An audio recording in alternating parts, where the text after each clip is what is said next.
투미TV 시청자 여러분 반갑습니다. 당신의 부동산 주치 김재경 소장입니다. 2023년 12월 28일 태영건설이 워크아웃을 본격적으로 신청했습니다. 정말 충격적인 일이라고 할 수 있는데요. 오늘 이 시간에서는 태영건설 워크아웃에 대한 내용과 부동산 시장에 미치는 영향까지 살펴보도록 하겠습니다. 기사를 보도록 하겠습니다. 2023년 12월 28일 건설 16위 태영 오늘 워크아웃 신청 3조대 PF 대출 감당 못해 라는 기사가 나왔습니다.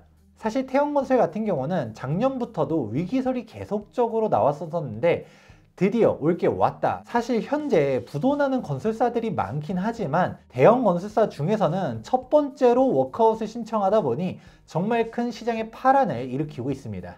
태영건설의 신용등급을 살펴보게 되면 A- 등급에서 현재는 CCC로 다운되었음을 확인할 수 있는데요. 당장 오늘 오전만 하더라도 A- 등급이었는데 대폭 하향이 되었습니다. 그만큼 태영건설의 워크아웃이 정말 충격적이라고 볼 수 있는데요. 한국신용평가 자료를 살펴보게 되면 2023년 12월 21일에 태영건설의 신용등급을 하향한 것이 아니라 하향 검토를 등록하겠다라고 발표를 했습니다. 하지만 그 뒤 며칠 안 돼서 태영건설이 워크아웃을 신청했다라는 것이 참 놀라운 일이죠. 보다 상세하게 살펴보게 되면 태영건설이 정말 위험했었다라는 것을 알 수가 있는데요. 회사채만 약 3천억, 그리고 ABCP 등 PF 보증액 합계액이 3조 6천억입니다. 약 4조 원대의 채무가 있는 것인데 건설업계 종사자들은 아시겠지만 태영건설이 정부 SOC 사업을 많이 합니다. SOC 사업 규모만 하더라도 1조 원 이상인데 SOC 사업을 제외한 규모만 하더라도 약 4조 원대의 부채가 있었다는 것이죠.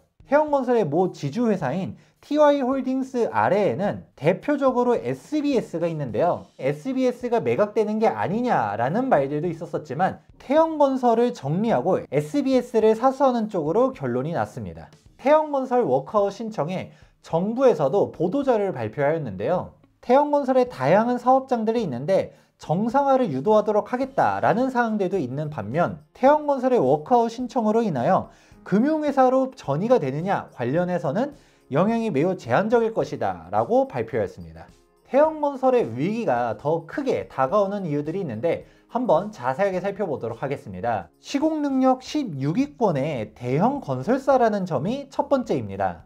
그동안 무너졌었던 건설업체들 같은 경우는 지방을 거점으로 두고 있었던 중소 중견 건설사들이 많았었는데요. 시공능력 16위권의 건설사까지 무너질 정도로 현재의 PF 위기가 정말 심각하다라는 부분을 확인해 볼 수가 있습니다.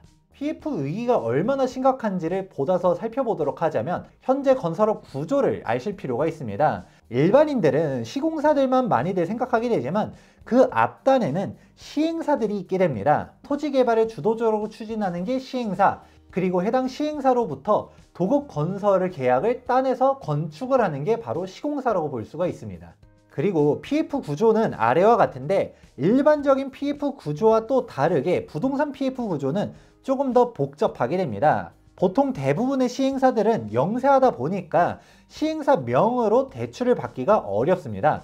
그렇다 보니 시공사가 도급 계약을 받는 조건으로 갖다가 보증이라든가 책임준공 확약 등을 하게 되는 것이죠. 이로 인하여 대출을 시행하게 되는 것인데 한 발 더 나아가 본 PF를 일으키기 전에 일명 불입지 대출을 일으키게 됩니다. 보통 시행사들이 토지조차도 확보를 할 돈이 없다 보니까 토지 계약금만 가지고서 움직이는 경우들이 있습니다. 토지 대금 10%만 가지고서 계약을 한 뒤에 불입지 대출을 일으켜서 잔금을 납입하게 되고 사업 인허가를 다 받은 뒤에 일으키는 PF가 일명 본 PF라고 말하게 되는 것이죠. 그렇다 보니 시행사들은 사실상 전체 프로젝트의 5%도 안 되는 비용으로 갖다가 사업을 진행하는 경우들도 부지기수입니다. 부동산 시장이 좋을 때는 이렇게도 잘 진행이 됐었던 반면 지금처럼 금융시장이 경색이 된 시점에서는 당장 브릿지 대출에서 본 PF로 이전조차 못하는 경우들이 많습니다. 리스크가 높은 브릿지 대출은 금리 자체가 높다 보니까 이자를 버티지 못해서 시행사가 무너지는 경우들이 발생하게 되고 시행사가 무너지게 되면 책임준공 확약을 넣었다든가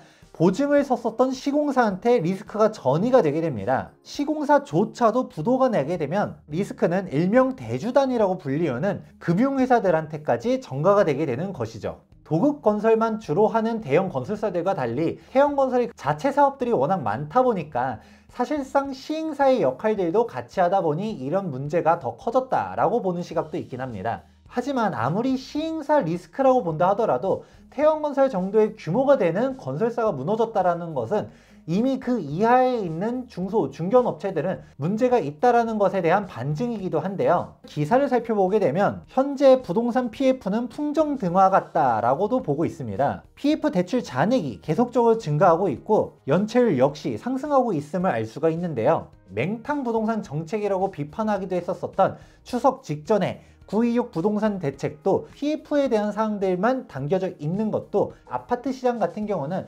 가격대가 많이 반등한 시장들이 있다 보니까 부동산 시장을 자극할 만한 정책보다는 PF 정책 위주로만 대책을 내세우는 이유이기도 합니다. 국토교통부에서는 바로 전날인 2023년 12월 27일에 PF 사업 정상화에 대한 지원 대책도 내놓긴 하였지만 해당 대책이 무색하게 바로 다음날 태형건설이 무너졌습니다. 시그널은 이미 앞서서 금감 원장이 부실 PF 사업장의 경우는 시장 원칙에 따라서 정리하겠다라는 의견을 내놓았는데 그 첫 타자가 태형이라고 보는 의견이 지배적입니다.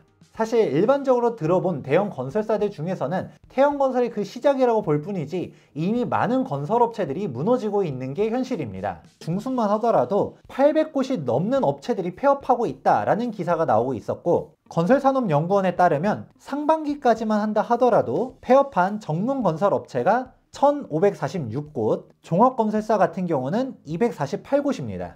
그리고 2023년 12월까지 집계된 종합건설사 폐업 현황은 551곳으로 건설시장은 초토화 상태라고 볼 수가 있는데요. 태형건설이 시작일 뿐이지 이미 문제가 심각하다라고 말 나오는 건설사들도 줄 지어서 무너질 수도 있지 않겠냐라는 우려의 시각들도 존재합니다.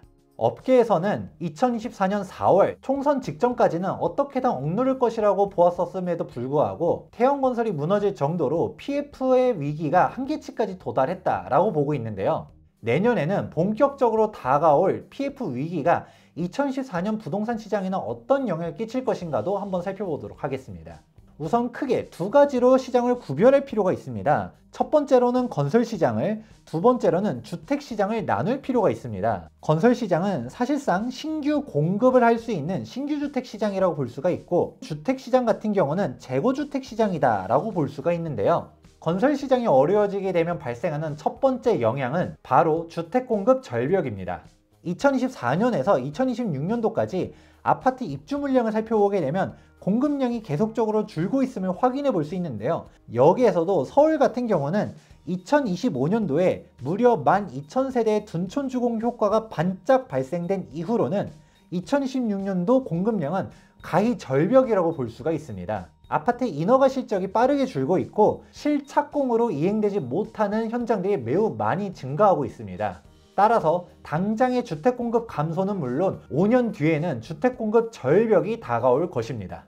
건설시장이 무너지는 것을 긍정적으로 볼 수는 없지만 신규 주택이 감소하게 된다고 했었을 때 기존 재고주택을 가지고 있는 사람 입장에서는 아이러니하지만 호재로 작동하게 되는데요. 특히 신축 아파트의 품귀 현상이 더 높아질 것이라고 보고 있습니다. 명품을 한번 살펴보게 되었을 때도 가격을 계속적으로 높이다 보니까 명품은 오늘이 가장 싸다라는 말도 있는데요. 그런데 이러한 현상이 아파트에서도 똑같이 적용이 되는 것이죠. 이제는 신축 아파트를 건축하려 했었을 때 사실상 원가 자체가 너무 많이 뛰게 되다 보니 건축비가 상대적으로 저렴할 때 완공된 신축 아파트의 가치가 인상된 공사비가 역으로 반영돼서 종전 신축 아파트 가격이 인상될 가능성이 매우 높다라고 보고 있습니다. 재개발 재건축 사업장 같은 경우는 공사 비용이 계속적으로 높아지는 만큼 앞으로는 사업성에 따른 옥석 가리기가 정말 더 시급해질 것이라고 보고 있습니다. 최근 서울 수도권의 정비사업 현장들조차도 수의계약으로 가든가 아예 입찰 자체를 안 하는 현장들이 발생하고 있는데요. 높아지는 공사비를 받아들일 수 있는 조합은 진행이 되겠지만 받아들일 수 없는 조합 같은 경우는 사업이 무산될 가능성도 높아지고 있습니다.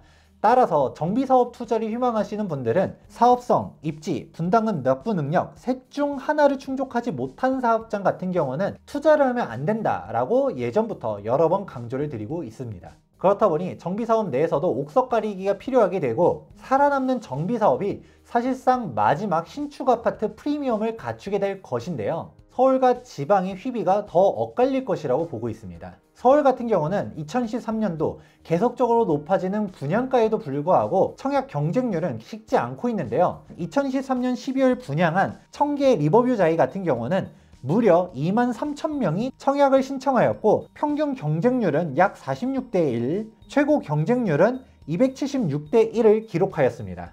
반면 지방의 경우는 분양가 인상은커녕 미분양 우려가 계속적으로 큰 현장들이 많은데요. 시장 원칙에 따라서 부실 PF를 정리하겠다라는 사항이 보다 가속화하게 되면 지방 현장을 주로 들고 있는 시행사와 시공사들이 무너질 가능성이 매우 높습니다.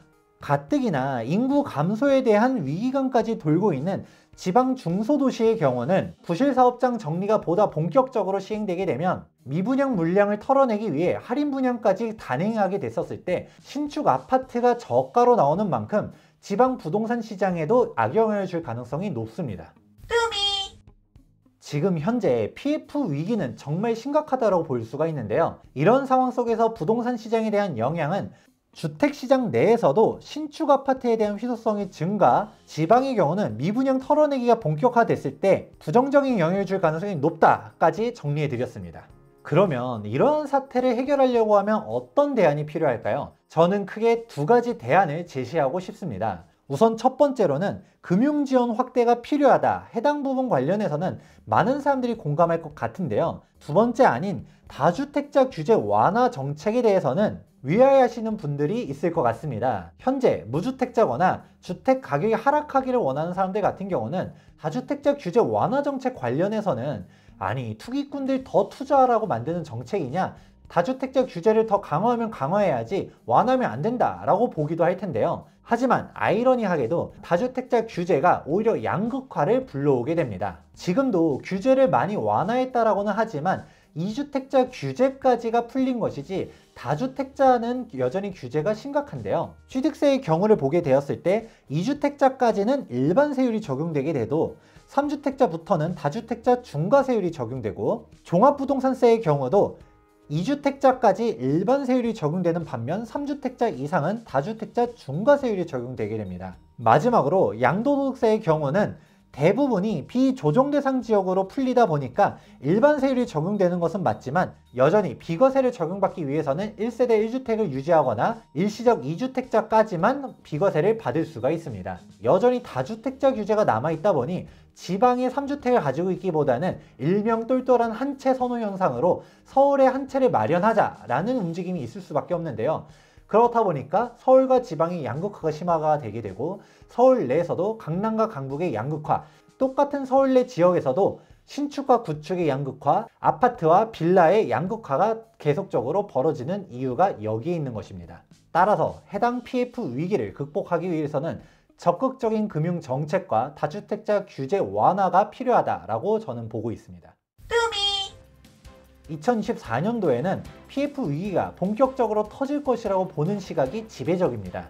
하지만 PF발 위기가 부동산 시장에 전반적으로 악영향을 끼칠 것이라고만 보기보다는 시장을 보다 세분화해서 신규 주택과 재고주택 시장을 구별할 필요성이 있고 재고주택 내에서도 지역과 상품별로 차등적으로 볼 필요가 있다는 말씀 드리고 싶습니다. 본 영상이 부동산 투자를 희망하시는 분들께 도움이 되셨길 바랍니다.